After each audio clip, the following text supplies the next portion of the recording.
So guys मेरी तरफ से सबको हैप्पी हैलोवीन। तो चलिए इस हैलोवीन पर हम कुछ स्पेशल करते हैं आज। तो अगर आपको याद हो तो मैंने आज से कुछ महीने पहले एक वीडियो डाली थी जिसका टाइटल था Why 3 AM is Devil Hour, जिसके अंदर मैंने कहा था कि आप अपना कोई हॉरर एक्सपीरियंस कमेंट करो। और 2 महीने पहले एक कम्युनिटी पोस्ट भी डाला था जिसके अंदर मेरे पास बहुत सारे हॉरर एक्सपीरियंसेस आए, जिसके ऊपर मुझे एक सीरीज़ निकालनी थी। बट अफसोस इतना एक्सपीरियंस नहीं थे कि एक सीरीज़ बन सके। सो इसीलिए आज हैलोवीन के इस मौके पर हम उन सबको डिस्कस करने वाले हैं। तो अब आप सोच रहे होंगे कि इसमें क्या स्पेशल हुआ, ऐसा तो बहुत से यूट्यूबर्स करते हैं। तो भाई मैं आपको बता दूँ, ये कॉन्सेप्ट सेम हो सकता है बट जो लोगों के एक्सपीरियंसेस हैं वो तो सेम नहीं हो सकते ना। और साथ ही मैं आपको एक ऐसे रिचुअल के बारे में भी बताऊंगा वीडियो के एंड में, जो कि हैलोवीन पर सबसे ज़्यादा किया जाता है।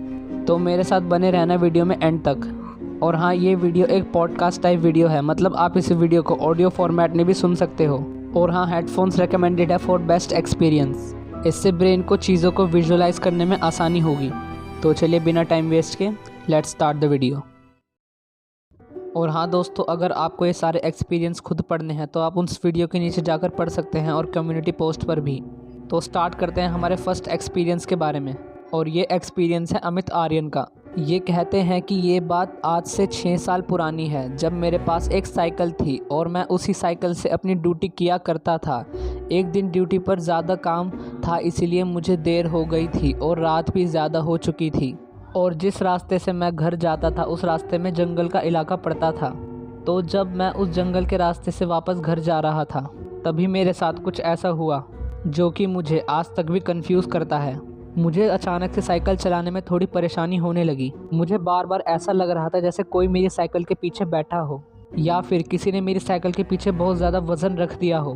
मुझे लगा कि हो सकता है साइकिल में हवा कम हो, इसलिए चलाने में परेशानी हो रही होगी। बट जब मैंने उतरकर चेक किया तो वो तो बिल्कुल ठीक थी, साइकिल में हवा फुल थी। तो मैंने उसे इग्नोर किया और आगे बढ़ गया।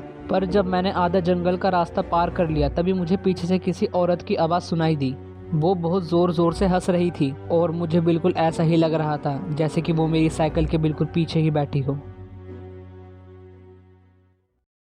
दोस्तों, ये वाली स्टोरी है शिवांगी झा की, और इन्होंने अपनी ग्रैंड माँ का एक एक्सपीरियंस कमेंट किया है। तो आइए सुनते हैं क्या है वो एक्सपीरियंस। ये बताती हैं कि जब इनकी ग्रैंड माँ 10 साल की थी और उस समय विंटर सीजन था, प्रोबेबली अक्टूबर का महीना था।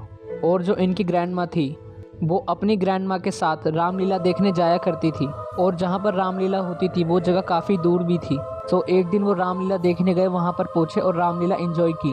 और जो शिवांगी जी की ग्रैंड माँ थी वो रामलीला के फ्लो में इतना खो गई थी, उन्हें पता ही नहीं पड़ा कि कब उनकी ग्रैंड माँ ने उनसे कहा कि तुम घर चली जाना, मैं पड़ोसियों के साथ बाद में घर आ जाऊंगी, जो कि उसी रामलीला में प्रेजेंट थे। और जब रामलीला खत्म हुई तब उन्होंने देखा कि आसपास कोई भी नहीं था सिवाय एक छोटी लड़की के, जो कि प्रोबेबली उन्हीं की एज की थी। तो उनकी ग्रैंड माँ ने पूछा, क्या तुम मेरे साथ घर तक चलोगी? और उस लड़की ने ये भी बताया कि वो शिवांगी जी की ग्रैंड माँ के बिल्कुल नेक्स्ट वाली स्ट्रीट में ही रहती थी। तो उन्होंने चलना शुरू किया और आपस में रास्ते में उन्होंने बहुत बातें की। बेसिकली उनकी वाइब्स मैच होने लगी थी। और चलते चलते वो घर पहुंच गए। और घर जाते वक्त उस लड़की ने शिवांगी की ग्रैंड माँ को अपना एड्रेस बताया और कहा तुम मेरे घर आना। और जब शिवांगी जी की ग्रैंड माँ उस लड़की से मिलने उसके घर गई जहाँ पर वो रहती थी, तब उन्हें पता चला कि इस घर में इस तरह की कोई भी लड़की नहीं रहती। यहाँ तक कि जो लोग रामलीला देखने गए थे उन्होंने भी ये कहा कि इस तरह की कोई भी लड़की वहाँ पर नहीं थी। तो आखिर कौन थी वो लड़की? क्या वो कोई एंजल थी या फिर?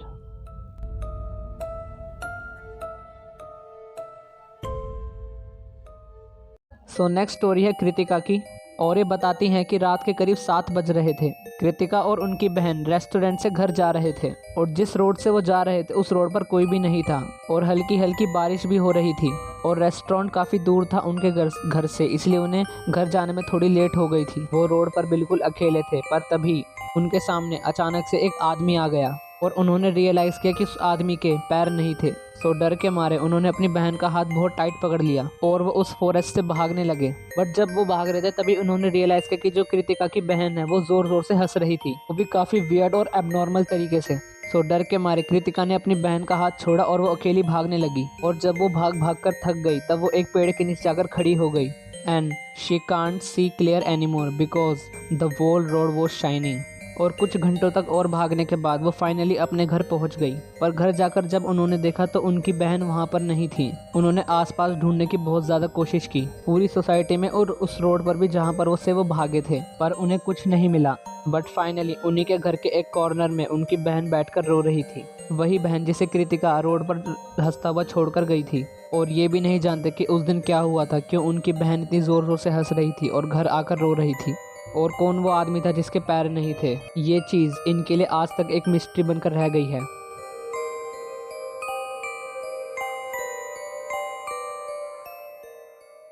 तो दोस्तों अगली कहानी है राम की, और ये कहते हैं कि मेरे मम्मी और पापा एक दिन के लिए घर से बाहर गए थे। मैं और मेरा भाई घर पर अकेले थे।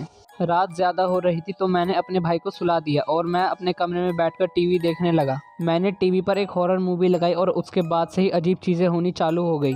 अचानक से मेरे कमरे में एक अनयूजुअल सी स्मेल आने लगी, बट मैंने उसे इग्नोर किया और अपने मूवी के फ्लो में लगा रहा।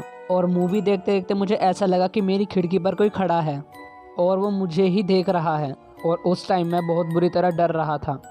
इससे पहले कि मैं कुछ और सोचता, उस परछाई ने मेरी खिड़की को ज़ोर ज़ोर से बजाना शुरू कर दिया। उस समय मैं इतना डर गया था कि मैंने अपने मम्मी पापा को कॉल करके सब कुछ बता दिया। उन्होंने कहा कि वो आ रहे हैं, और उसी समय घर की लाइट भी चली गई और मुझे अपने घर में अजीब अजीब सी चीज़ें दिखनी शुरू हो गई, जैसे कि वो परछाई। और उस परछाई को मेरे घर में दिखने के बाद मैं बेहोश हो गया। और जब मम्मी और पापा घर आए उन्होंने मुझे बेहोश पाया। और उस दिन के बाद से मेरे मम्मी और पापा मुझे घर में कभी अकेला छोड़कर नहीं जाते। और वो पूरा सिनेरियो मेरे लिए एक वर्स्ट नाइटमेयर था। और दोस्तों अब बढ़ते हैं हम अपने सेकंड लास्ट स्टोरी की तरफ। और हाँ, गलती से भी लास्ट वाली स्टोरी को मिस मत करना, वो सच में बहुत ज़्यादा हॉरिफाइंग है। तो ये स्टोरी है जीत सिंह की, जो कि बताते हैं कि ये बात 1 मंथ पहले की है। मेरी दादी की डेथ के लगभग 9 से 10 दिन बाद मेरे साथ कुछ अजीब अजीब सी चीज़ें होने लगी। दिन तो अच्छे से निकल जाता था, पर रात होते ही मुझे घबराहट होनी शुरू हो जाती थी और डर की तो कोई लिमिट ही नहीं थी। फिर एक दिन 30 सितंबर की बात है, मुझे रात को सोते वक्त मेरी दादी की आवाज़ सुनाई दी, वो भी बिल्कुल क्लियर। मैंने घबराकर अपने मम्मी पापा को ये सब बताया, पर उन्होंने यकीन नहीं किया। और इसी इंसिडेंट के 2 दिन बाद मैंने सडनली एक रिफ्लेक्शन देखा। मुझे लगा कि मेरा वहम होगा, पर फिर वही एक इवनिंग मुझे सेम रिफ्लेक्शन फिर से दिखा। और उसी के नेक्स्ट डे मैंने वही रिफ्लेक्शन फिर से देखा। मम्मी पापा को बताता तो वो यकीन नहीं करते, इसलिए मैंने ये बात अपने दोस्तों को बताई। जैसे जैसे दिन गुजरते गए वैसे वैसे चीज़ें ठीक होनी शुरू हो गई। बट मैं अभी भी कंफ्यूज्ड हूँ, क्योंकि मैंने सेम रिफ्लेक्शन 3 बार देखा था। मुझे पता नहीं वो कोई स्पिरिट थी या कुछ और।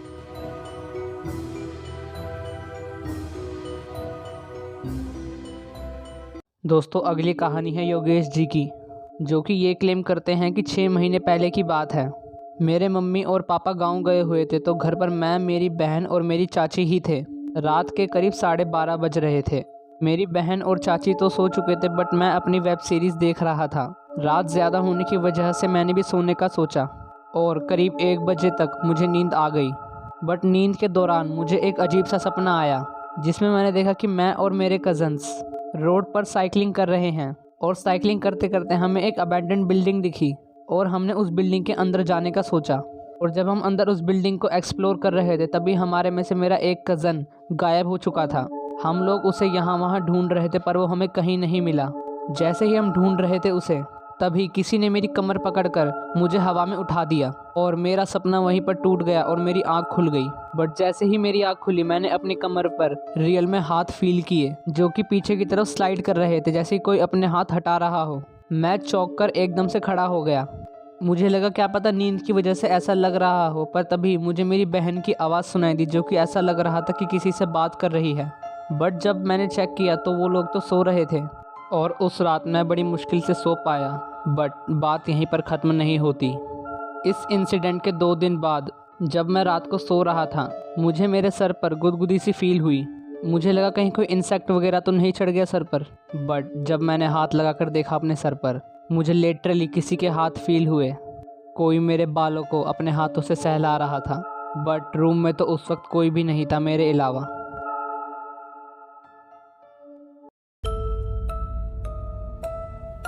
सो गाइस चलिए अब बात करते हैं उस 4 कॉर्नर रूम वाले गेम के बारे में जिसे मोस्ट हॉरर गेम एवर कहा जाता है। एंड आई थिंक मुझे लगता है मुझे इस पर एक सेपरेट वीडियो बनानी चाहिए जिसमें मैं आपको इस गेम के बारे में डिटेल में समझाऊंगा। तब तक के लिए इतना जान लो कि ये गेम इसलिए खेला जाता है ये पता करने के लिए कि हमारे घर में कोई स्पिरिट या कोई डीमन तो नहीं है, और इसके लिए ज़्यादा लोगों की भी ज़रूरत नहीं, बस 4 लोगों की ज़रूरत है। और हाँ, घर में कोई भी नहीं होना चाहिए उन 4 लोगों के अलावा। इस पर जल्द ही एक डिटेल्ड और सेपरेट वीडियो आएगी।